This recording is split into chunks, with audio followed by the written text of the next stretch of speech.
ఇప్పుడే dacoit cinema trial చూశాను భయ్య. ఇంక ఈ సినిమా హీరో ఇంక ఎవరో కాదు, మన అడివిశేషే. హీరోయిన్ మృణాల్ ఠాగూర్, డైరెక్టర్ శాన్యుల్ డియో, ప్రొడ్యూసర్ సుప్రియ. ఇంకా అడివిశేష్ హీరోగా, సుప్రియ ప్రొడ్యూసర్ గా వీళ్ళిద్దరూ కలిసి ఇప్పటికీ 2 సినిమాలు చేశారు. మేజర్, గూఢచారి. ఈ 2 సినిమాలు కూడా చాలా బాగా ఆడాయి. పైగా ఈ సినిమాలకి ప్రమోషన్ కూడా బాగా గట్టిగానే అయ్యాయి. ఇంక ఈ సినిమాకి కూడా ప్రమోషన్ బాగా గట్టిగానే అవుతుంది. ఇంక ఈ సినిమా అయితే ఇంకా థియేటర్లో నాకు తెలిసి ఇంకా 100 కోట్ల క్రాసింగ్ రాబోతుందేమో అనిపిస్తుంది. ఎందుకంటే ఈ సినిమా ఉన్నటువంటి కొన్ని సీన్స్ అనమాట, అంటే ట్రైలర్ చూస్తేనే అర్థమైపోతుంది.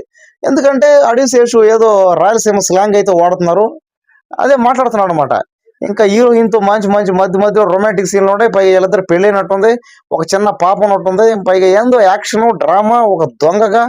అసలు సినిమా ట్రైలర్ చూస్తున్న సేపు అయితే అసలు ఏం అర్థం కాలేదు అనమాట. సరే చూద్దాం ఇంక ఈ సినిమా ఎంతవరకు ముందుకు పోద్దో, ఎంతవరకు ఆడుతుందో. ఎందుకంటే సినిమాలో కంటెంట్ బాగుంటే, కథ బాగుంటే ఖచ్చితంగా సినిమా అయితే ఎవరు ఆపలేరు. కానీ సినిమాలు ఏ మాత్రం అట్ట తేడా ఉంటే ఇంక మనం ఏం చెప్పలేము. ఇంకా గతంలో చూసుకుంటే గూఢచారి సినిమా కూడా చాలా బాగా ఆడింది.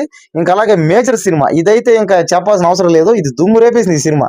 ఎందుకంటే ఆ సినిమాలు ఏంటంటే ఇట్లా కథలు బాగున్నాయి, కథలు బలంగా ఉన్నాయి కాబట్టి ఇంక ఈ సినిమాలు కూడా కథ బలంగా ఉంటే ఖచ్చితంగా ఈ సినిమాని అయితే ఇంకెవరు ఆపలేరు. ఇంక ఈ సినిమా టీం వాళ్ళందరికీ ఆల్ ది బెస్ట్. ఈ సినిమా ఖచ్చితంగా ఒక 1000 కోట్లు కొట్టాలని మనస్ఫూర్తి కోరుకున్నా.